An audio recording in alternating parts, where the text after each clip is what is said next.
So, for today, we have something just a little bit special for you. For our very first episode here of the Steve Barker Show, we have an interview with this very, very special guest. We are joined by today's honoured guest, the revered Reverend Father Pater. Well, thank you, Steve. It's a pleasure to be here at Radio Adelaide. Now, we know you're a busy man, so we'll try not to keep you too long. The Lord's work is never done. Quite. Now, for those in the audience not familiar with your church, could you tell us a little about it? Certainly, Steve. What would you like to know? Well, if we may begin with your title. Father. Yes. Now, is that a family thing? Why, what do you mean? Well, your title is Father. Is this to make the church seem more like a family affair? Why, we are a family. Oh, all right. So you are the father. Yes. And the children? Are our congregation. Ah, so we have a father and children. Any brothers? Oh, yes. The brothers of the faith, our priests. I see. So father, children, brothers, sisters? Indeed, the nuns of our order are the holy sisters. I expect that's quite a task, eh? Keeping them all in line? I'm sorry. Well, I grew up with brothers and sisters, and we were always getting into trouble. Well, it's a little different in our church. You see... Who's the mum? Pardon me? Who's the mother? You're the father. There are children, brothers and sisters. Who's the mother? Well, there is no church mother to speak of. No mother? Well, no. I thought the church frowned on that sort of thing. What? Children out of wedlock, you know. I think you've got the wrong end of the stick here. Are there uncles and aunts of the faith? No, not really. Oh, that's a shame. They always gave the best presents. Well, that's not really what we're all about. So if I may do a quick rundown for our listeners, you are the unmarried father of your church with a whole room full of children born out of wedlock. No. Hang on, if there's no mother, where did all the children come from? They are not real children. Ah, holograms or something, I suppose. No, they are real people. You just said they weren't. No, I meant they are real people, but they're not real children. Well, that just doesn't make sense. You can't have people who weren't children. We were all children. No, I mean they're not my children. But you said they were. What? Wait, I'm getting confused. I can see that. Why, you little son... Well, that's all we've got time for today. Hopefully you'll join us next time for more FaceTime with the folks. I've been Steve Parker. You're listening to Radio Adelaide, online on digital and at 101.5 FM. Now let's kick straight in with another track. This one is Rancid with Poison. And that was Tenpenny Joke, a Brisbane outfit, with their song Evil Things, which is quite fitting considering the upcoming interview in this new segment, which I like to call FaceTime with the Folks, where we meet some of the fascinating characters which make our city the interesting place it is. We'd like to introduce you to an owner of a new pet shop in Adelaide, Dr. Evil. Eval. My apologies, Dr. Eval. I'm certainly not evil. Quite. Now, Dr. Eval, you have opened up a new pet shop in Adelaide. Indeed, Steve. After the unforeseeable failure of Dr. Eval's clinic for the totally healthy brain scanning of defenseless children, we decided to go in a new direction. A pet shop? Yes, Dr. Eval's completely harmless domesticated animal repository. Completely harmless? Indeed, completely harmless. So what can our listeners expect to find in your pet shop? How about our utterly non-threatening puppy dogs? Well, everyone loves puppies. Indeed, and they are completely harmless.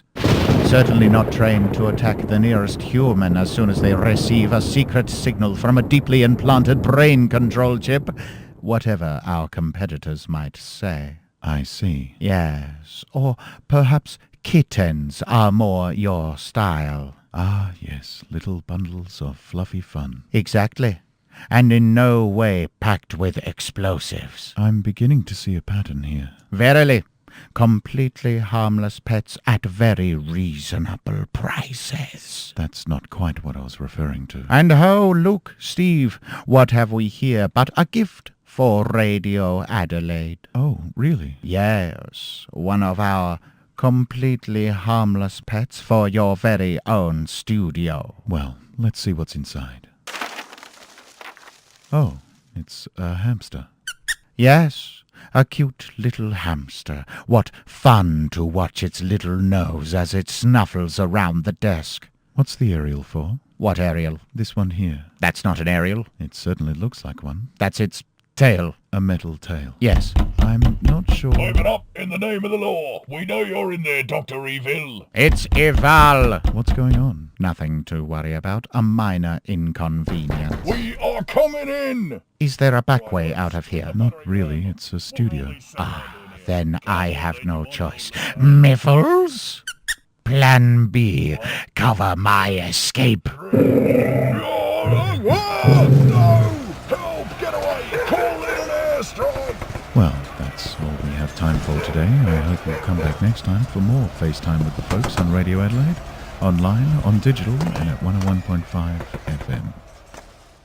Hello listeners, and welcome to another episode of FaceTime with the Folks, where we get to meet some of the fascinating people who make our city the wonderful place it is.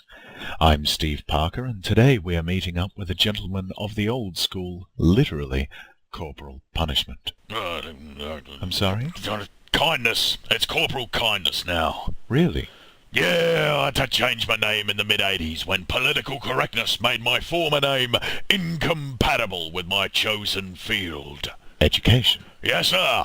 As a wise man once said, I believe our children are our future, and we... Woman. What? A woman said that. Sung it, actually. Whitney Houston, I believe. Oh, I'm not sure about that.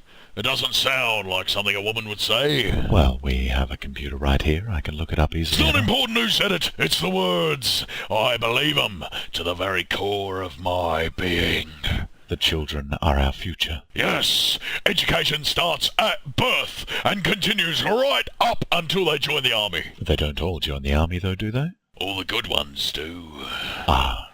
But it was made trickier in the 80s, as I said, when old Corporal Punishment was thrown out the window. That must have been a difficult time for you. I'll say it was. How are you supposed to teach an unruly child without the fear of the cane in them? I'm not sure I agree. Or a nice mahogany back scratcher? I think it was taken too far by some, used too liberally, so it had to be banned. I myself had a teacher who would keep a wooden roller soaking in a bucket of water to use against us, which she did with alarming frequency. Sounds like a fine woman. Really? But all that is done away with now, so I had to find another path for my teachings to take. I'm almost afraid to ask. Years it took, Steve, years. Again and again I went back to the drawing board, scrapping brilliant concept after brilliant concept, until finally I reached a conclusion. The violence didn't have to leave the schools, it just had to change form. I'm not following. Teachers are not allowed to spank students, so the students must now spank the teachers. That's absurd. No, think about it.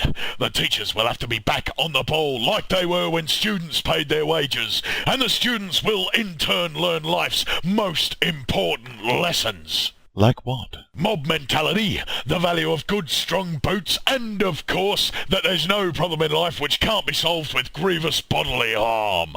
You're insane. Join the army! It's a violent person's life! Well, that was... Everything's better with grenades! Sorry about that, listeners. That Your was... nearest recruiting centre is just a few mouse clicks away!